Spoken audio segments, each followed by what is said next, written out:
Very good afternoon, students. I am L.K. Tripathi from LPM Public School, Golawazar, Gorakhpur. My dear students, we have been studying chapter 2 of history, that is company's power. Now in this video we shall see company rule expense. After the establishment of trading companies by the various European powers, a conflict broke out among them. During the 17th and 18th centuries, the English and the French companies, supported by local Indian rulers, fought several wars. By the middle of the 18th century, the EIC eventually succeeded in outclassing all other European powers. To control the power, the European country began to fight among themselves. So this explanation will give information about that. Let's get started. Company rule expense.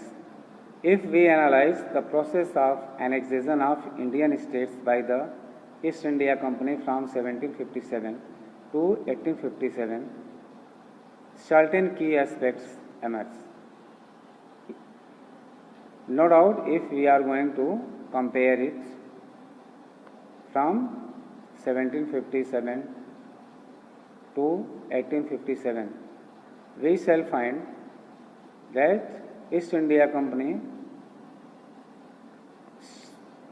emerged in the country with the key aspects. The company rarely launched a direct military attack on an unknown territory.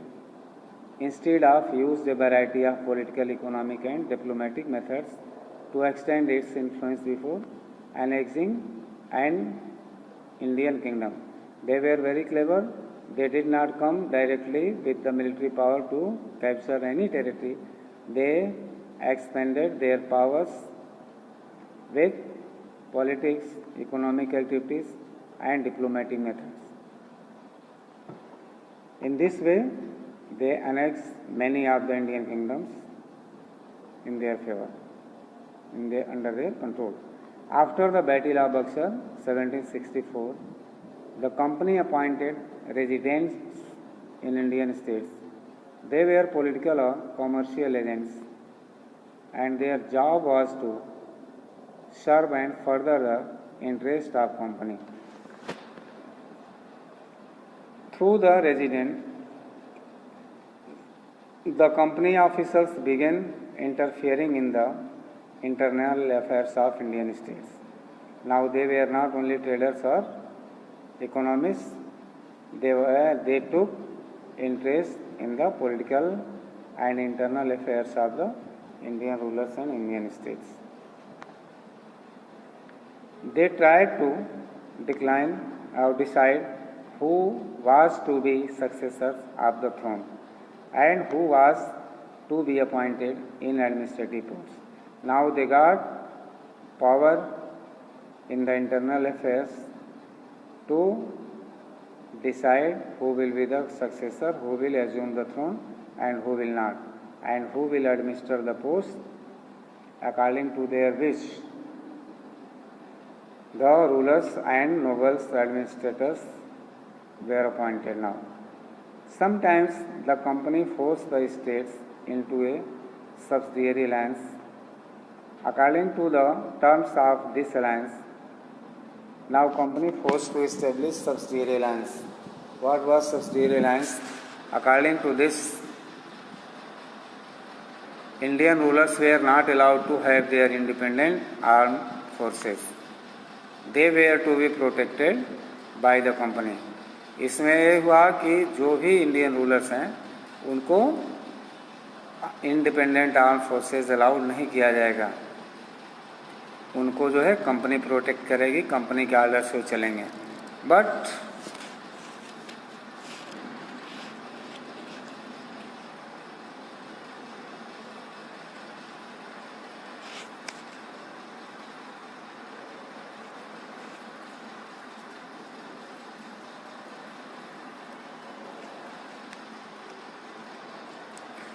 They had to pay for the subsidiary forces that the company was supposed to maintain for the purpose of this protection. If the Indian rulers failed to make the payment, then part of their territory was taken away as penalty. They imposed a condition over the Indian rulers: protection of the armed forces will be under the local rulers, but without order of the British authority, they will not be allowed to take any action anywhere. If the ruler does not get capable to pay the salary and to protect the military, in this way the territory of the rulers will be annexed and will be taken away by the British as penalty.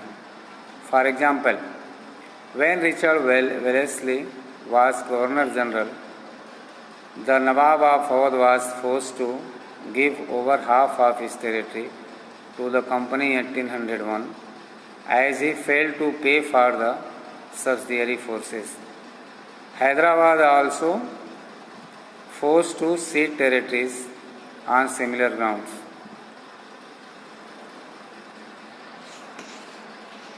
Tipu Sultan, the Tiger of Mysore. The company resorted to direct military confrontation when it saw a threat to its political or economic interests. This can be illustrated with the case of the southern Indian state of Mysore. Mysore had grown in strength under the leadership of powerful rulers like Hyder Ali, who ruled from 1761 to 1782, and his famous son Tipu Sultan, who ruled from 1782 to 1799. Mysore controlled the profitable trade of the Malabar coast, where the company purchased pepper and cardamom. In 1785, Tipu Sultan stopped the export of sandalwood, pepper and cardamom through the ports of his kingdom, and disallowed local merchants from trading with the company. He also established a close relationship with the French in India and modernized his army with their help. The British were furious. They saw Hyder and Tipu as ambitious, arrogant, and dangerous rulers who had to be controlled and crushed. 4 wars were fought with Mysore, that were 1769 to 1767 to 69, 1780 to 84, 1790 to 92, and 1799. Only in the last, the battle Sringapatnam, did not company ultimately win a victory. Sringapatnam was the capital of Mysore, but it was not annexed by the company. In this way,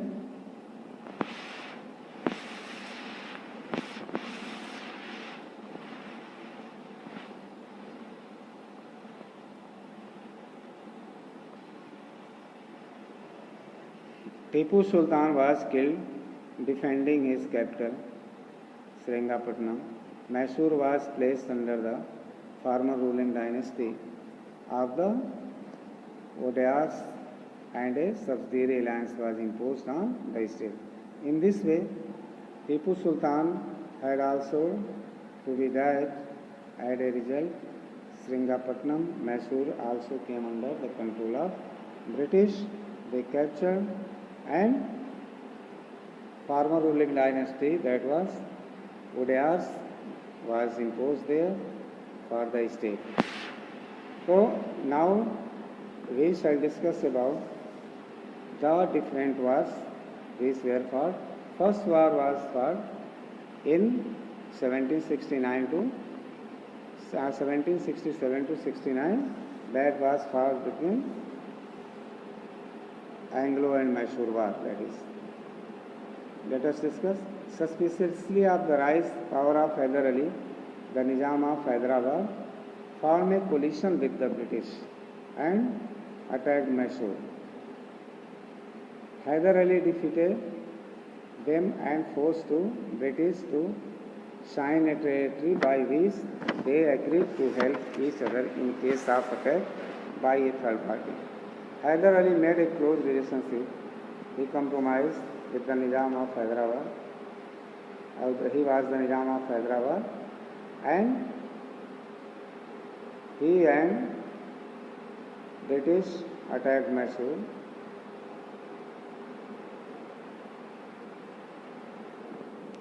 Means Nizam of Hyderabad and British attacked Hyder Ali to capture.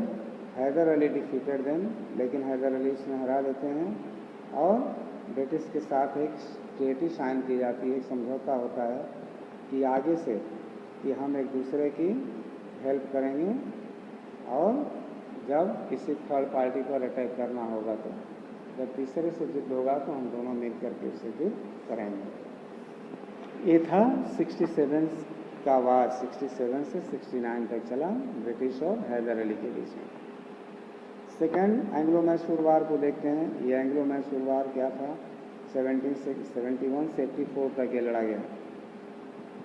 In 1771 when the Marathas attacked Hyder Ali, the British did not come to his help. Hyder Ali died during the war.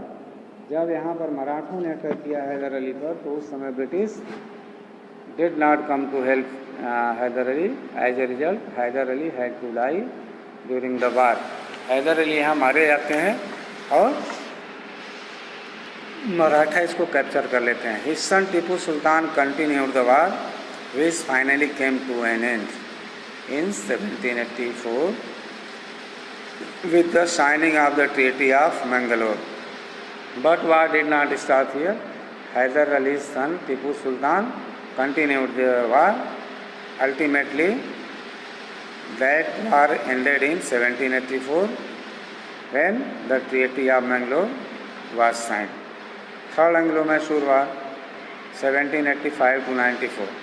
Under Tipu Sultan, Mysore controlled the lucrative trade carried out from the Malabar coast.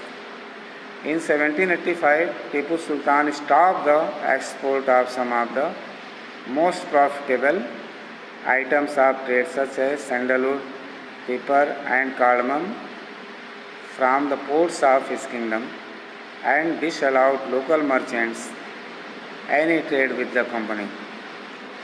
Tipu had also established a close relationship with the French, with whose help he modernized his army. All these angered the British. In the Third Anglo-Mysore War, Tipu was defeated. Under the Treaty of Seringapatam, he had to give away a large part of his kingdom to the British. He also had to pay a huge fine and send two of his sons as hostages to the British. Fourth Anglo Mysore war जो 1798 से 99 तक लड़ा गया, ये क्या था? Lord Wellesley, the British Governor General, wanted Tipu to accept the subsidiary alliance. When Tipu refused, the fourth Anglo-Mysore War started in 1798. Tipu died fighting. The British annexed a large portion of his conquests and gave them to the Nizam of Hyderabad for his help. The rest of kingdom was placed under the heir of the erstwhile ruling family. the Magyars who accepted the subsidiary alliance. इस तरह से इस territory को अंग्रेज़ों ने निजाम of Hyderabad को दे दिया, जो वार के समय में उसकी हेल्प कर रहे थे। टीपू सुल्तान मारे गए और मैसूर का राज अंग्रेज़ों के हाथ में चला गया। मराठास, अब मराठों को देखते हैं मराठा कौन थे। About a decade after the defeat of the Marathas in the Third Battle of Panipat, an intense power struggle began among the 5 Maratha chiefs, the Peshwa, the Gaikwad, the Holkars and Bhosle. जब मराठों का वार third battle Panipat का होता है अहमद शाह अब्दाली के साथ, उस समय मराठा डिफीट कर जाते हैं और जो 5 मराठा चीफ्स हैं उनमें आपस में एक राइवलरी, एक द्वंद्व शुरू हो जाता है, जिसमें होलकर्स, गायकवाड्स, पेशवाज, भोसले, सिंधियाज थे। The British took advantage of this and interfered in their internal affairs, leading to 4 Anglo-Maratha wars. इस तरह से British got favourable opportunity to interfere in their internal affairs. As a result, 4th Anglo-Maratha War began. First Anglo-Maratha War. This war broke out over the question of the successions to the throne of the Peshwa. The Maratha chiefs came together and defeated the British. Sur Warren Hastings sent an army from Calcutta to help the British forces. Finally, the Treaty of Salbai was signed, by which the British recognized Madhav Rai II as the Peshwa. Second Anglo-Maratha War. The Maratha chiefs Sindhia and Bhosle refused to accept the subsidiary alliance and declared war on the British in 1803. But they were defeated and had to cede the territories of Ahmednagar and Bharuch to the British. Now the Third Anglo-Maratha War कब हुआ है? This was broke out when the Maratha chief Holkar refused to accept the subsidiary alliance. The war was rather inconclusive and peace was signed with the Holkars. Fourth Anglo-Maratha War. This war broke out in 1817 when Peshwa Baji Rao II attacked the British Residency. In return, the British defeated the Marathas. The title of Peshwa was withdrawn and his territories annexed to the British Empire. Sindh and Afghanistan. The EIC wanted to annex Afghanistan, however, it could not be possible without conquering Sindh. In 1809, a treaty was signed with the Amirs of Sindh. As per this treaty, the Amirs promised not to let the French pass through their territories, and the British promised not to transport arms through Sindh. In this way, this video is going to over. Next discussion will be taking place in the next video. Till then, thank you.